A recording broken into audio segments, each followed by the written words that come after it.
ज्येष्ठ मास के कृष्ण पक्ष की एकादशी को अपरा एकादशी, अचला एकादशी के नाम से जाना जाता है। इस बार एकादशी तिथि का आरंभ 2 जून 2024 रविवार को सुबह 5:12 से हो जाएगा, जो कि 2 एवं 3 जून 2024 यानी रविवार सोमवार की रात में 2:47 पर एकादशी तिथि समाप्त हो जाएगी। अतः द्वादशी युक्त शुद्ध हरिवासर एकादशी 3 जून 2024 सोमवार के दिन ही रहेगी। सभी भक्तजनों, माताओं, बहनों, वैष्णव जनों को एकादशी का व्रत 3 जून 2024 सोमवार के दिन ही रखना है एवं एकादशी व्रत का पारणा यानी व्रत खोलने का जो समय है वो 4 जून 2024 मंगलवार की सुबह 5:38 से लेकर के 7:38 के बीच में करना चाहिए। अगले दिन कोई और व्रत हो, जैसे प्रदोष का व्रत है या अन्य कोई भी व्रत है, तो आप फल या फलाहारी वस्तु से, जल से भी व्रत का पारणा कर सकते हैं। भक्तजनों, माताओं, बहनों, सादर जय श्री कृष्ण। हमारे YouTube चैनल में आप सभी का बहुत बहुत स्वागत है। मैं हूं आपके साथ आचार्य धर्मेंद्र शास्त्री। सबसे पहले आपको और आपके पूरे परिवार को अपरा एकादशी, अचला एकादशी की बहुत बहुत शुभकामनाएं और बधाइयां। भगवान श्री हरि लक्ष्मी नारायण जी की भरपूर कृपा एवं उनका आशीर्वाद आपके जीवन पर सदैव बना रहे। आपके जीवन में अपार खुशियां प्राप्त हो तथा आप सभी सुखी रहें, स्वस्थ रहें, व्यस्त रहें, मस्त रहें। आज हम आप सभी को अपरा एकादशी, अचला एकादशी के संदर्भ में महत्वपूर्ण जानकारी प्रदान करने जा रहे हैं, क्योंकि एकादशी का जो व्रत है कई पंचांगों में रविवार के दिन बताया है, वहीं कई पंचांगों में सोमवार को बताया है। तो यह भी आपको स्पष्ट कर देंगे कि आपको व्रत कब करना है और एकादशी व्रत में कौन से महत्वपूर्ण नियम लागू किए गए हैं। यह संपूर्ण जानकारी इस वीडियो के माध्यम से हम आपको प्रदान करने जा रहे हैं। विष्णु एकादशी गीता तुलसी विप्रोधे नवः असारे दुर्ग संसारे षटपदी मुक्तिदायिनी। अर्थात भगवान श्री हरि विष्णु जी का पूजन करना, एकादशी का व्रत रखना, गीता जी का पाठ करना, तुलसी जी का पूजन एवं दर्शन करना, ब्राह्मण देवताओं की सेवा करना, उनको दान करना, उनको भोजन करवाना तथा गौ माता की रक्षा एवं सेवा करना, ये 6 कार्य इस कठिन संसार सागर को पार करने हेतु मुक्तिदायक बताए गए हैं। इस बार कुछ पंचांगों में एकादशी का व्रत 2 जून रविवार को बताया है, वहीं कुछ पंचांगों में 3 जून 2024 सोमवार को बताया है। 2 जून को स्मार्त संप्रदाय के लिए व्रत बताया गया है और 3 जून 2024 सोमवार के दिन वैष्णव जनों के लिए व्रत बताया गया है।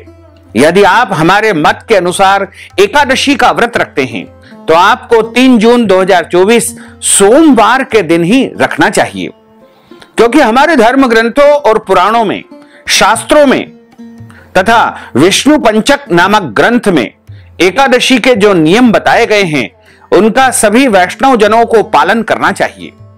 एकादशी 2 प्रकार की होती है। पहला प्रकार होता है संपूर्णा तथा दूसरा प्रकार होता है विद्धा।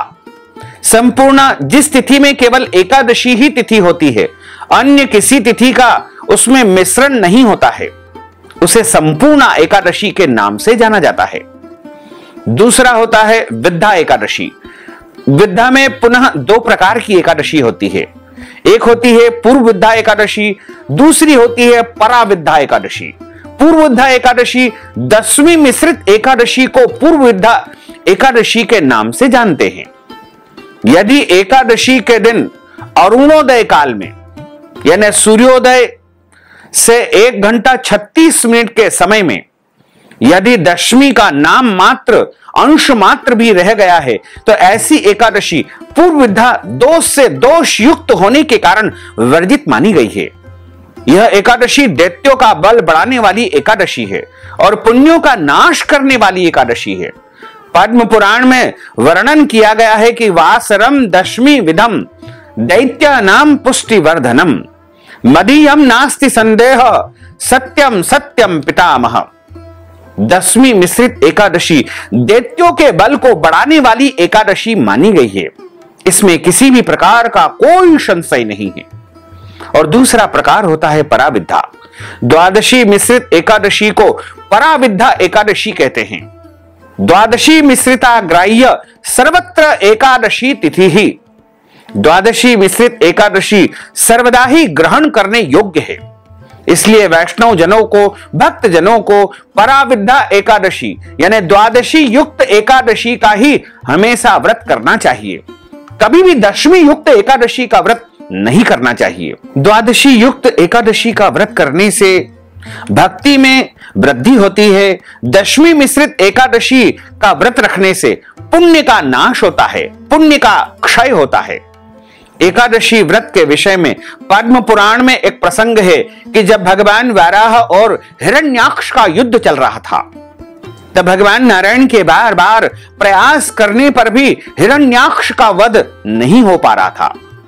तब भगवान ब्रह्मा जी ने भगवान नारायण से प्रश्न किया कि प्रभु, यह असुर तो आपकी दृष्टि मात्र से मृत्यु को प्राप्त हो जाना चाहिए, लेकिन ऐसा क्यों नहीं हो पा रहा है?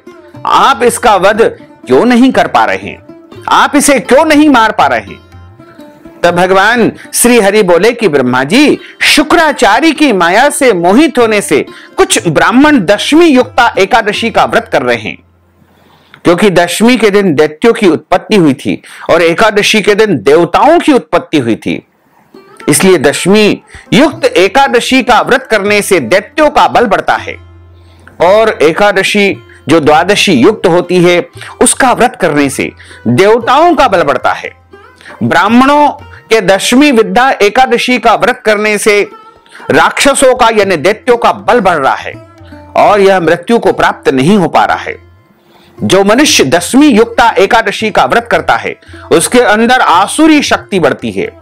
इसलिए कलयुग में सब लोग मोहित होकर के दशमी विद्या एकादशी का व्रत करेंगे।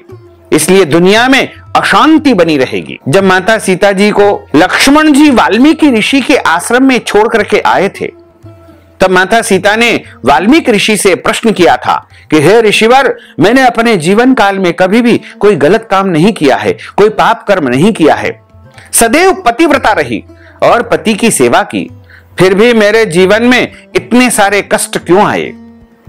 तब वाल्मीकि जी ने माता सीता को जवाब दिया कि आपने कभी पूर्व जन्म में दशमी विद्या एकादशी का ही व्रत किया था।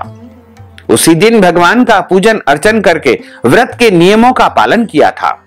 इससे आपके पुण्य नहीं, आपके पाप में वृद्धि हो गई है।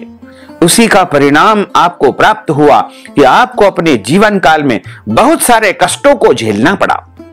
पुराणों में लिखा हुआ है कि दशमी विद्या एकादशी का व्रत करने से धन और पुत्र का विनाश होता है। एकादशी दशमी विद्या अशुद्ध आसुरी शक्ति को बढ़ाने वाली है। इसलिए उस दिन एकादशी का व्रत कदापि शास्त्र सम्मत नहीं है। पुराणों में स्पष्ट मत मिलता है कि अगर दशमी विद्या एकादशी हो, दूसरे दिन सूर्योदय से पहले एकादशी तिथि समाप्त हो रही हो, तो द्वादशी के दिन एकादशी का व्रत करके त्रयोदशी तिथि में ही व्रत का पारणा करना चाहिए। इसमें किसी भी प्रकार का कोई दोष नहीं माना जाएगा। इसलिए सदैव द्वादशी युक्त हरिवासर शुद्ध एकादशी का ही व्रत धारण करना चाहिए। कभी भी दशमी युक्त एकादशी का व्रत बिल्कुल नहीं करना चाहिए। पूरे एक साल में 24 एकादशी आती है, लेकिन जिस साल अधिक मास या पुरुषोत्तम मास आता है उस वर्ष 2 अधिक एकादशी होती है, यानी कुल मिलाकर के 26 एकादशी आती है। प्रत्येक महीने में 2 बार एकादशी आती है, एक कृष्ण पक्ष में, दूसरी शुक्ल पक्ष में। दोनों ही एकादशियों का भिन्न भिन्न महत्व हमारे धर्म ग्रंथों तथा पुराणों में बताया हुआ है। एकादशी का व्रत भगवान श्री हरि लक्ष्मी नारायण जी का परम प्रिय व्रत है। एकादशी का व्रत करने से मनुष्यों के कई जन्मों के पाप जड़ से नष्ट हो जाते हैं तथा उनके पुण्यों का उदय होता है। जब मनुष्य के जन्म जन्मांतर के पाप नष्ट हो जाते हैं, तभी उन्हें सांसारिक एवं भौतिक सुखों की प्राप्ति होती है। जो भक्तजन माताएं बहनें एकादशी का व्रत करते हैं, उनको अपने जीवन काल में यानी कम से कम 1 वर्ष की जब एकादशी हो जाए, उसके बाद एकादशी व्रत का उद्यापन अवश्य करना चाहिए। यदि स्वयं करवा सके तो अपने घर ब्राह्मण देवता को बुला करके विधिवत पूजन अर्चन उनसे करवा करके एकादशी व्रत का उद्यापन करवाएं। यदि नहीं करवा सकते हैं तो किसी विद्वान ब्राह्मण के द्वारा देवालय में, शिवालय में, आश्रम में, मंदिर में भी आप एकादशी व्रत का उद्यापन करवा सकते हैं।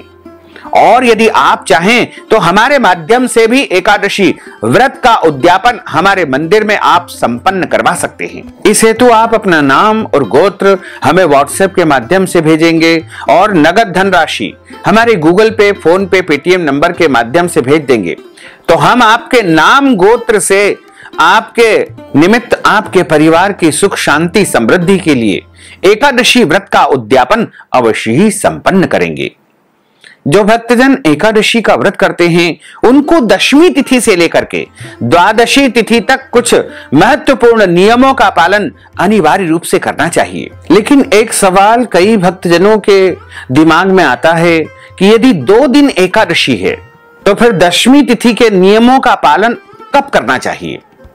तो आपको स्पष्ट रूप से बता दें कि यदि आप सोमवार के दिन एकादशी व्रत धारण करेंगे तो आपको दशमी तिथि के सभी नियमों का पालन रविवार के दिन करना चाहिए।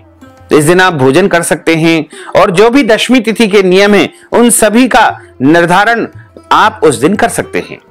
और यदि आप रविवार के दिन एकादशी का व्रत रखेंगे तो आप दशमी तिथि के सभी नियमों का पालन शनिवार को करें। वैसे तो नियमानुसार सभी वैष्णव जनों को 3 तारीख के दिन एकादशी का व्रत धारण करना चाहिए और 2 तारीख के दिन दशमी तिथि के नियमों का पालन करना चाहिए तथा 4 तारीख के दिन एकादशी व्रत को खोलना चाहिए यानी व्रत का पारणा करना चाहिए।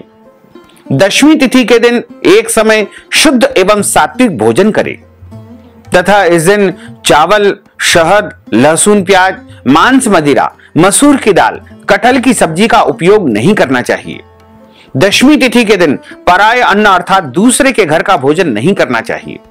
यदि किसी कारणवश करना पड़े तो आप उसके निमित्त नगद धनराशि दान कर देंगे तो उसका दोष नहीं लगेगा। दशमी तिथि के दिन ब्रह्मचर्य व्रत का पालन करना चाहिए।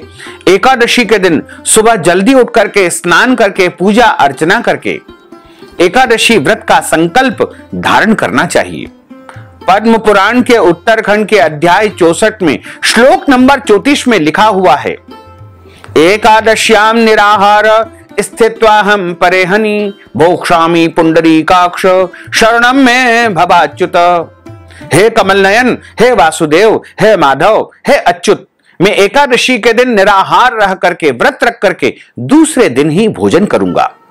इस प्रकार यदि आपने मन में निश्चय कर लिया तो भी आपको एकादशी व्रत का संकल्प हो जाएगा। लेकिन यदि आपके घर में, आपके निवास स्थान पर संकल्प करने की व्यवस्था है तो आप शुद्ध घी का दीपक जलाएं तथा पूजा स्थल पर आसन बिछाएं या पूर्व दिशा की तरफ मुंह कर ले या उत्तर दिशा की तरफ मुंह कर ले और अपने सामने पूजा की थाली में चंदन अक्षत के स्थान पर जौ तिल रखे और तुलसी जी का पत्ता रखे, पीला पुष्प रखे, दक्षिणा रखे, सुपारी रखे, शुद्ध जल हाथ में लेकर के हाथ की मुद्रा को इस प्रकार करे और हाथ के मध्य भाग में सबसे पहले जल रखे, सुपारी रखे, सिक्का रखे, पीला पुष्प रखे, तुलसी जी का पत्ता रखे, जौ तिल अक्षत के स्थान पर रख करके आपको 3 बार बोलना है, ओम विष्णवे नमः, ओम विष्णवे नमः, ओम विष्णवे नमः।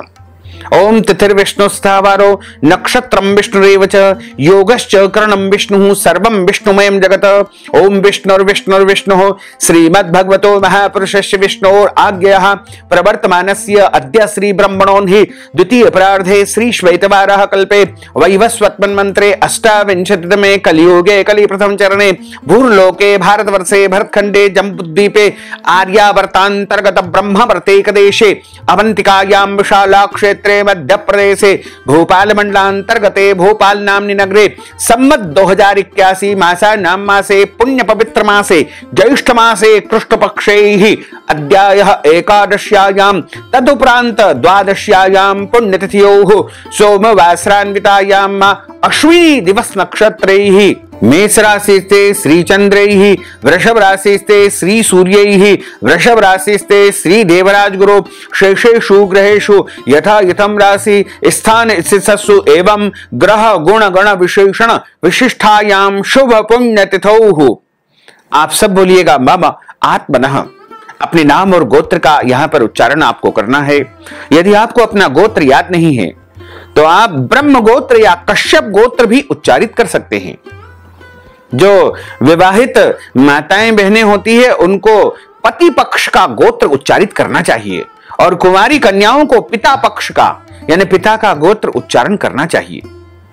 अब आप बोलिएगा कि श्रुति स्मृति पुराणोक्त वैदोक्त फल प्राप्त्यर्थम मम इह जन्मनि जन्मांतरेवा सकल दुरितोपशमनार्थम आदि देविक आदि भौतिक आध्यात्मिक त्रिविध तापोपशमनार्थम वात पित्त कफ जन दोष परिहारार्थम आदित्याद्यावाहित नवग्रह देवताः प्रसन्नार्थम सर्व देवताः प्रसन्नार्थम अप्राप्त लक्ष्मी प्राप्त्यर्थम प्राप्त लक्ष्म्योष्ट चिरकाल संरक्षणार्थम सकल मन इच्छित कामना संसिद्ध्यर्थम लोके सभायाम राजद्वारे व्यापारे कृषि कार्ये सेवा कार्ये यश विजय लाभादि प्राप्त्यर्थम अद्य दिवसे ज्येष्ठ मासे कृष्ण पक्षे अपरा अचला एकादश्यायाम व्रत कर्माहम करिष्ये। संकल्प प्रभु को समर्पित करने के बाद हाथ जोड़ करके भगवान से प्रार्थना करें कि हे दीन बंधु, हे दीनानाथ, हे करुणा निधान, आज मैं अचला एकादशी अपरा एकादशी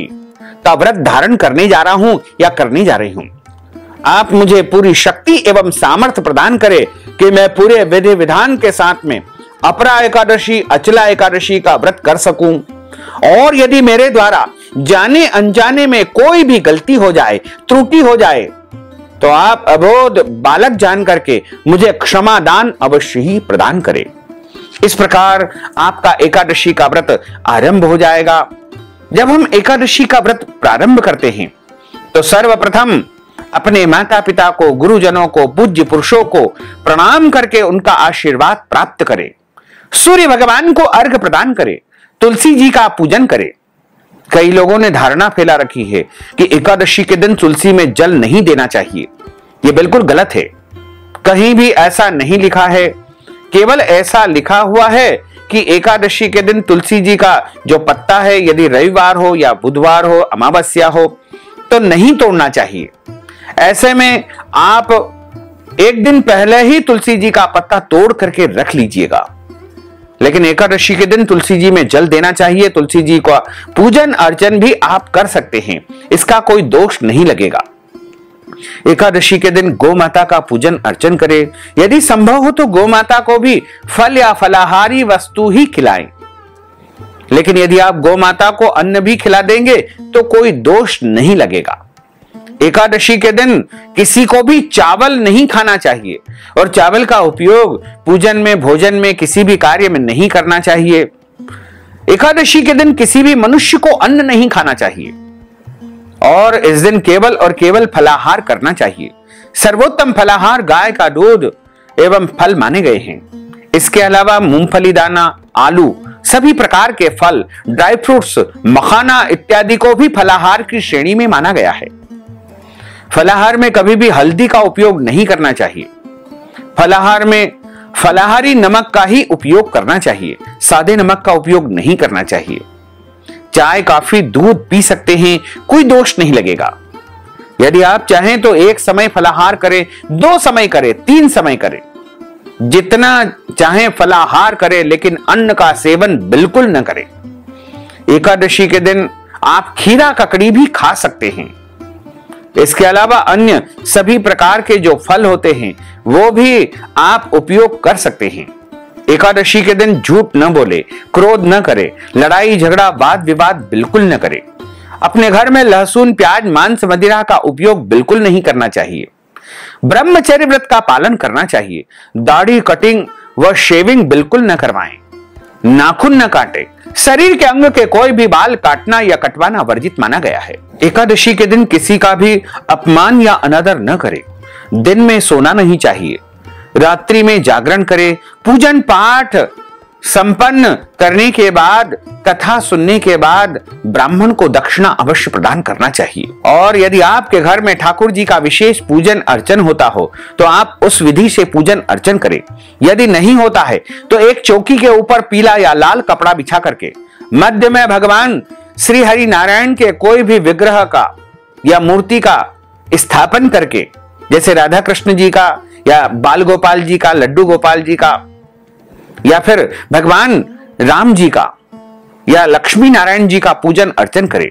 उनके सीधे हाथ की तरफ गेहूं की ढेरी रख करके तांबा, पीतल या अन्य पवित्र धातु का या मिट्टी का कलश स्थापित करके उसमें आम के पत्ते रख करके, नारियल रख करके कलश का पूजन करें। सर्वप्रथम गौरी गणेश का पूजन अर्चन करें, उसके बाद कलश का पूजन अर्चन करें। उसके पश्चात भगवान श्री हरि नारायण के विग्रह का पूजन अर्चन करके और कथा श्रवण करें। कथा हमेशा ब्राह्मण देवता के मुख से ही सुनना चाहिए, क्योंकि ब्रह्म वाक्य जनार्दन। जब आप ब्राह्मण देवता के मुखारविंद से कथा का श्रवण करेंगे तो आपको श्री हरि नारायण के श्री मुखारविंद से कथा सुनने का पुण्य फल प्राप्त होगा, क्योंकि ब्रह्म वाक्य जनार्दन। और कथा सुनने के बाद ब्राह्मण देवता को यथाशक्ति दान दक्षिणा अवश्य प्रदान करें। और यदि संभव हो तो अगले दिन जब हम व्रत का पारणा करते हैं उस दिन हमको ब्राह्मण देवता को घर बुला करके भोजन करवाना चाहिए। यदि भोजन नहीं करवा पाते हैं तो ऐसे में आटा, दाल, चावल, सीधा सामग्री का दान करें। और यदि वस्तु भी दान नहीं कर पाते हैं तो आप एकादशी व्रत का पारणा के निमित्त ब्राह्मण देवता को नगद धनराशि भोजन के निमित्त प्रदान करके भी व्रत का पारणा आप कर सकते हैं। एकादशी व्रत का पारणा जब किया जाता है तो उस दिन सुबह जल्दी उठना चाहिए और भगवान का पूजन अर्चन करके मानसिक रूप से संकल्प धारण करें। यदि आप यात्रा में हैं या कहीं बाहर है, कोई व्यवस्था नहीं है पारणा करने की, तो आप केवल जल पीकर भी भगवान का स्मरण करके भी एकादशी व्रत का पारणा कर सकते हैं। एकादशी व्रत का पारणा अगले दिन कोई और व्रत हो, जैसे प्रदोष का व्रत है या मंगलवार अथवा सोमवार का व्रत है, तो ऐसे में आप फल या फलाहारी वस्तु से एकादशी व्रत का पारणा कर सकते हैं। जल से भी आप व्रत का पारणा कर सकते हैं। तुलसी पत्र खाकर भी आप व्रत का पारणा कर सकते हैं। लेकिन ध्यान रखें, तुलसी जी के पत्ते को कभी भी चबाना नहीं चाहिए, गीलना चाहिए, दांत नहीं लगाना चाहिए तुलसी जी के पत्ते को। और एकादशी व्रत का पारणा आप सूखा मेवा, ड्राई फ्रूट्स इत्यादि से भी कर सकते हैं। और यदि अगले दिन कोई और व्रत नहीं है तो आप भोजन से भी, दाल, चावल, रोटी, शुद्ध पवित्र भोजन से भी एकादशी व्रत का पारणा कर सकते हैं। लेकिन ध्यान रखें, एकादशी व्रत का पारणा जिस दिन किया जाता है उस दिन चावल खाने का विशेष विधान है, क्योंकि दशमी और एकादशी 2 दिन तक हम चावल नहीं खाते हैं, यानी देवअन्न चावल का परित्याग करते हैं। ऐसे में पारणा वाले दिन हमको अनिवार्य रूप से चावल खाना चाहिए। यदि पारणा वाले दिन कोई और व्रत हो तो शाम को जब आप भोजन करें उस समय भी आप चावल का उपयोग भोजन में कर सकते हैं, इसका कोई दोष नहीं है। लेकिन ध्यान रखें, पारणा वाले दिन किसी भी मनुष्य को लहसुन, प्याज, मांस, मदिरा का उपयोग बिल्कुल नहीं करना चाहिए। साथ ही एक बात और हम आपको बता दें कि यदि आपके घर परिवार में जन्म अथवा मृत्यु का सूतक पहले से लगा हुआ है या अचानक लग जाता है तो ऐसी परिस्थिति में भी आपको एकादशी का व्रत अवश्य करना चाहिए। यदि माताएं बहनें रजस्वला धर्म, मासिक धर्म या पीरियड अवस्था में हैं तो उनको भी एकादशी का व्रत धारण करना चाहिए। लेकिन अशुद्ध अवस्था में, सूतक की अवस्था में, पीरियड की अवस्था में भगवान का स्पर्श या पूजन कार्य नहीं करना चाहिए। यदि गर्भवती माताएं बहनें एकादशी का व्रत करना चाहती है तो अच्छी प्रकार से फलाहार करके या फलाहारी वस्तु खा करके वो भी एकादशी का व्रत धारण कर सकते हैं, इसमें कोई दोष नहीं है। वैसे तो सभी नियमों का पालन करके एकादशी व्रत को करना चाहिए, लेकिन यदि आपके शरीर में कोई रोग है, कोई पीड़ा है, कोई व्याधि है और आपको दवाई लेनी है तो कोई दोष नहीं लगेगा। दवाई खाने का कोई दोष नहीं लगता है, जल पीने का कोई दोष नहीं लगता है। वैसे तो निर्जला जो एकादशी होती है उस दिन ही आपको निर्जला व्रत करना चाहिए, लेकिन कई भक्तजन श्रद्धा और भक्ति से सभी एकादशियों में या कुछ एकादशियों में निर्जला एकादशी व्रत करते हैं। लेकिन ध्यान रखें, यदि उनका शरीर साथ नहीं देता है तो उनको निर्जला व्रत बिल्कुल नहीं करना चाहिए, क्योंकि मनुष्य का सर्वप्रथम कर्तव्य है अपने शरीर की रक्षा करना। मनुष्य का सर्वप्रथम धर्म होता है अपने शरीर की रक्षा करना, क्योंकि हमारे शरीर में आत्मा के अंदर परमात्मा का निवास है। इसलिए उन परमात्मा का ध्यान रखते हुए, उनकी रक्षा करते हुए हमें व्रत धारण करना चाहिए। बहुत अधिक व्रत उपवास बिल्कुल मत करें, बहुत कठोर उपवास भी नहीं करना चाहिए। यदि एकादशी का व्रत करने में आप समर्थवान नहीं हो तो केवल व्रत कथा भी यदि आप सुन लेंगे तो भी आपको एकादशी व्रत का पूरा पूरा पुण्य प्राप्त होगा। और व्रत कथा सुनने के बाद ब्राह्मण देवता को यथाशक्ति दान दक्षिणा भी यदि आप प्रदान कर देंगे तो भी आपको एकादशी व्रत का पूरा पूरा पुण्य प्राप्त होगा, क्योंकि एकादशी व्रत कथा से भी एकादशी व्रत का पूरा पुण्य प्राप्त हो जाता है। और एकादशी तिथि यदि समाप्त हो जाए तो भी अगले दिन ही व्रत का पारणा करना चाहिए। कई लोग कहते हैं कि एकादशी तिथि तो समाप्त हो गई, फिर हम व्रत खोल सकते हैं। ऐसा बिल्कुल नहीं है। एकादशी का व्रत ब्रह्म मुहूर्त से आरंभ होकर के अगले दिन सूर्योदय तक लगातार जारी रहता है। इस बार अपरा एकादशी, अचला एकादशी का व्रत 3 जून 2024 सोमवार के दिन ही सभी भक्तजनों, माताओं, बहनों को करना चाहिए और अगले दिन ही एकादशी व्रत का पारणा आपको करना है। साथ ही आप सभी से अनुरोध है कि हमारे इस ज्ञानवर्धक वीडियो को अधिक से अधिक लोगों को शेयर करिएगा और कमेंट बॉक्स में प्रभु का नाम अवश्य लिख दीजिएगा, लाइक कर दीजिएगा। और यदि अभी तक आपने सब्सक्राइब नहीं किया है तो अभी और इसी समय सब्सक्राइब कर लीजिए। बेल आइकन यानी घंटी का निशान को क्लिक कर दीजिए, ऑल पर क्लिक करके, ताकि इसी प्रकार की ज्ञानवर्धक वीडियो आपको सबसे पहले प्राप्त हो सके। आपको और आपके पूरे परिवार को सादर जय श्री कृष्ण, सादर धन्यवाद।